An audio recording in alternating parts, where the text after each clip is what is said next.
Hey everyone, welcome to my channel. My name is Katie and today we are going to be creating another adorable card using A Furry Merry Christmas from Close to My Heart.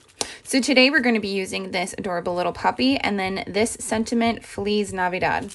So I really like this thin cut and stamp set because it has just such cute little images, but then those really funny kind of punny sentiments as well.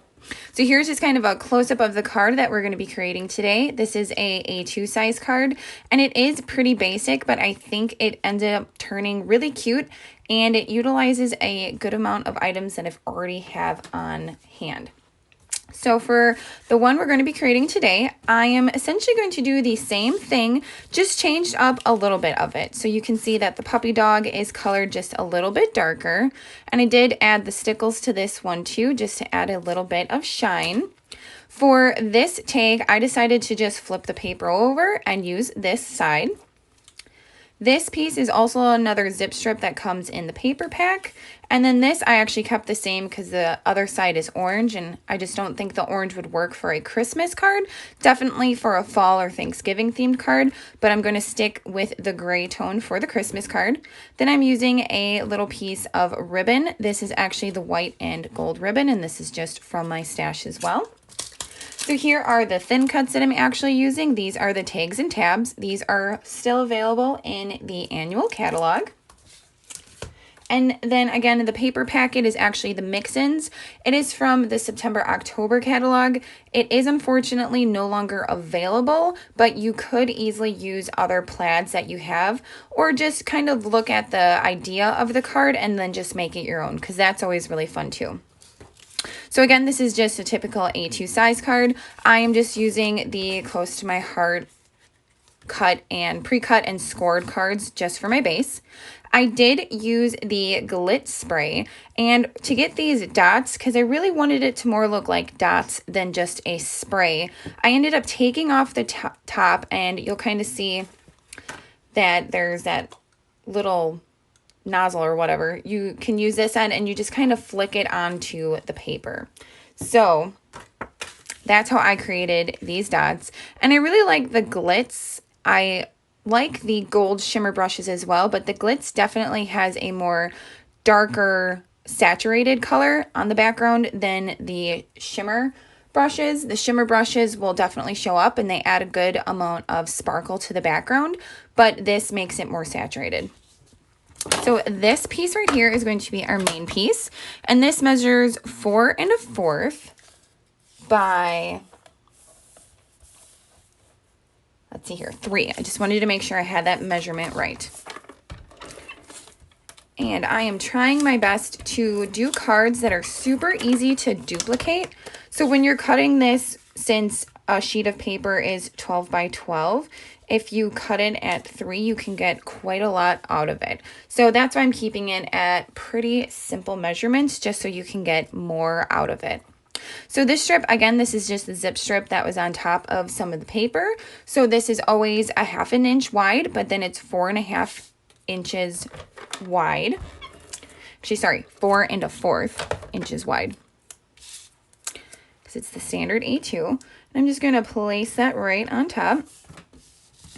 Then I'm going to place this right there. But first, I'm going to add the ribbon. And what I like to do with the ribbons is just kind of put them together and weave them through the hole.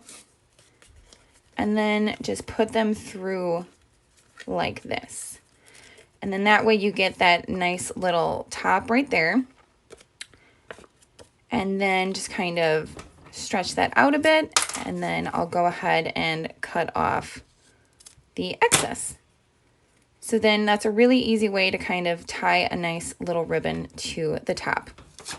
I am going to glue down the puppy dog right on top, but I'm actually going to lift the tag because I wanted a little bit of dimension.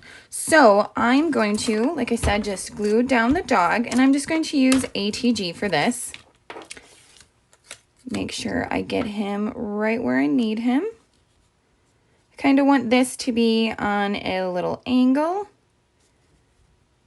but the dog to be straight. I think that's really fun. This would also just be a cute little gift tag as well. but I definitely like making or utilizing the tags for cards and then scrapbook layouts as well. There is a new tag set that I do not have. It is currently in the annual catalog. That one looks really fun as well. But again, I'm just trying to kind of utilize the tags that I have. And you can definitely use whatever tags you have available. You can even just cut out a piece of paper. I believe this is about 2.5 inches wide, and then just kind of cut the little corners out of it and then cut a hole, and you got yourself a tag as well, if you don't happen to have a tag set. Then I'm just going to open up the card and then get the sentiment stamped on. So I am utilizing this piece of foam. It just helps the stamps get a more clear image. You can either use this, which comes with all the stamp sets, or you can use a Versamat. So same sentiment, and I'm going to make sure I have it right in the middle as well. Just getting rid of that excess because I don't want that anywhere. Putting that right down in the middle, holding it down for a few seconds. Oh, and that image was not as solid as I would like. So I think we're going to change it up even more, and I'm going to stamp it on here. Let's do this again. And remember, there's never mistakes in crafting. You just add different embellishments. So this, I guess, will be a little different, and it'll completely work out. And this is just one of the bracket stamps, or bracket thin cuts that Close to My Heart also sells, which I originally was going to use. So now it's kind of fun because they're very similar, but also a little bit different. So then instead of doing the 3 sequins around, I think I'm just going to do 2 on the side. And again, these are then very similar, but a little different. I don't know about you guys, but I tend to get bored if I make the same thing over and over again. I like the ease of mass producing, but I do also like to change it up a bit.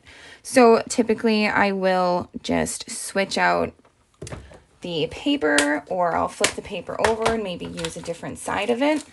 I think I'm going to actually go with gems this time. See, just changing my idea as I go. I really like these gems as well.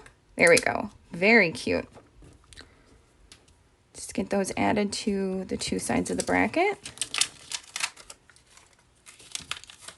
And then here we go. Here are the 2 cards using the same image set, but we did change it up a bit. So I decided, you know, technically because it was a bit of a screw up, I didn't stamp it hard enough, or I didn't ink it up enough to get that good image.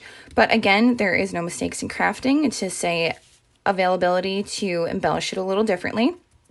So these are the same pattern essentially, but they're different cards now. So this is just really a fun tip or trick to use when making mass-produced Christmas cards. So this was definitely very simple and easy. It's a simple pattern.